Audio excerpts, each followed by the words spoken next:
Bismillahirrahmanirrahim. Assalamualaikum warahmatullahi wabarakatuh. Syukur alhamdulillah kita masih diberikan kesempatan dan dipertemukan kembali di channel ini. Semoga perjumpaan kita ini akan dicatat sebagai amal ibadah dan diberkahi oleh Allah Subhanahu wa ta'ala. Sholawat dan salam tak lupa selalu dan tetap tercurahkan kepada junjungan kita Nabi besar Muhammad sallallahu alaihi wasallam.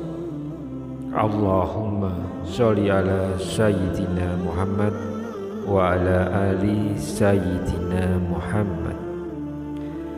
Harapan dan doa saya untuk sahabat-sahabat semua yang sedang menonton, semoga Allah selalu memberikan kesehatan lahir maupun batin, dilapangkan rezekinya, dimudahkan dalam segala urusan, dipanjangkan umurnya, dan dijaga setiap waktunya selalu dalam kebaikan, baik di dunia, baik di akhirat.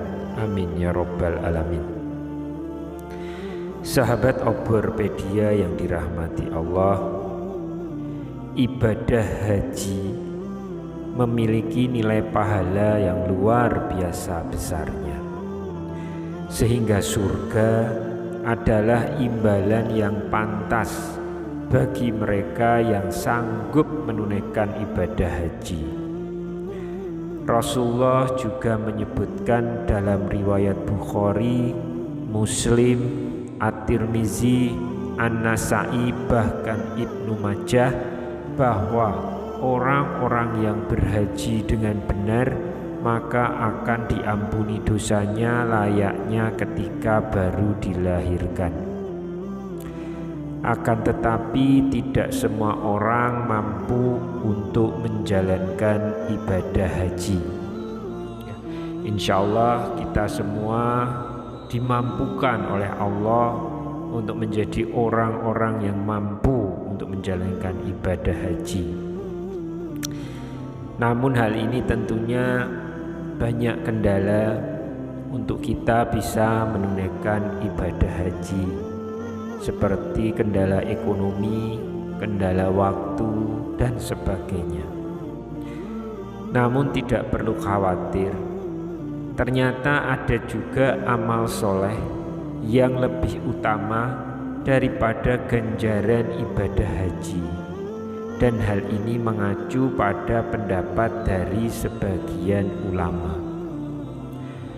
Fudail bin Iyad mengatakan, kesolehan sosial berupa kejujuran pada takaran atau timbangan dalam bertransaksi ternyata memiliki ganjaran 2 kali lipat pahala ibadah haji dan 20 kali lipat pahala ibadah umroh.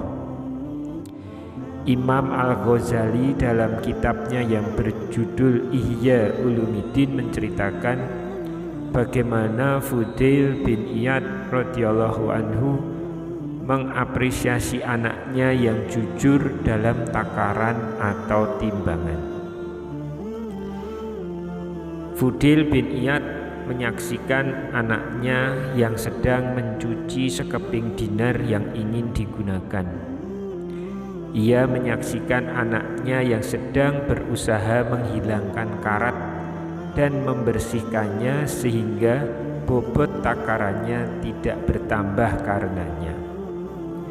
Fudail lalu berkata, "Nak, apa yang kau lakukan lebih utama daripada pahala 2 kali ibadah haji dan 20 kali ibadah umroh." Ini dalam kitab Imam Al-Ghazali Ihya Ulumuddin. Soal kejujuran dalam timbangan ini pun mendapat perhatian besar dalam Islam. kejujuran dalam timbangan atau takaran, membangun kepercayaan pihak yang terlibat dalam transaksi. Kejujuran dalam timbangan juga membawa keuntungan dan kemaslahatan bagi semua pihak. Sebaliknya, Al-Quran memperingatkan agar kita menjauhi sikap tidak jujur atau curang dalam timbangan atau takaran. Al-Quran bahkan menamakan secara khusus surat di dalamnya dengan arti surat orang-orang yang curang, yaitu Quran surat Mutaffifin. Di dalam ayatnya di 1 hingga ayat kelima, Allah berfirman, celaka besar bagi orang-orang yang curang, yaitu orang-orang yang apabila menerima takaran dari orang lain mereka minta dipenuhi, dan apabila mereka menakar atau menimbang untuk orang lain mereka mengurangi. Tidaklah orang-orang itu menyangka bahwa sesungguhnya mereka akan dibangkitkan pada suatu hari yang besar. Surat Al-Mutaffifin mengecam keras tindakan curang atau tidak jujur dalam soal takaran atau timbangan. Surat Al-Mutaffifin ini menunjukkan keluhuran dan keagungan ajaran Islam, termasuk urusan kesolehan muamalah maliyah. Sebaliknya, Islam sangat mengapresiasi kejujuran dalam soal takaran atau timbangan. Sebelumnya Rasulullah SAW pernah menyebutkan amal soleh yang nilainya setara dengan nilai ibadah haji dan umroh.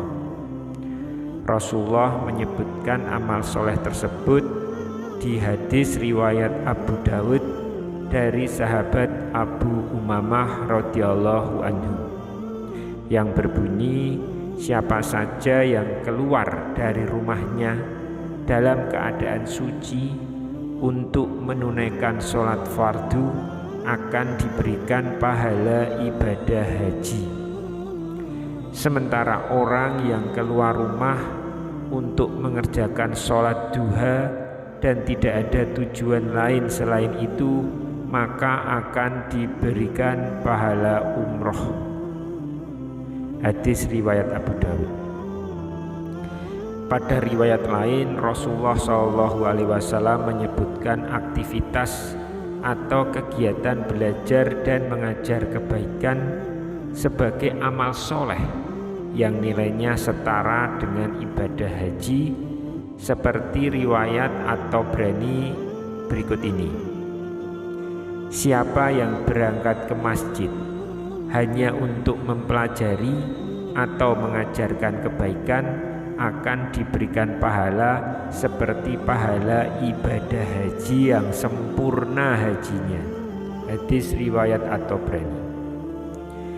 Nah, semua hal-hal ataupun keterangan yang tadi saya sampaikan itu tentu saja tidak dimaksudkan untuk mengecilkan nilai atau menggugurkan kewajiban ibadah haji dan umroh apabila kita sudah mampu, namun bertujuan untuk mengapresiasi amal kesolehan sosial berupa kejujuran dalam timbangan atau takaran yang harus dijaga dalam kehidupan duniawi yang tidak lepas dari muamalah. Wallahu a'lam. Wassalamualaikum warahmatullahi wabarakatuh.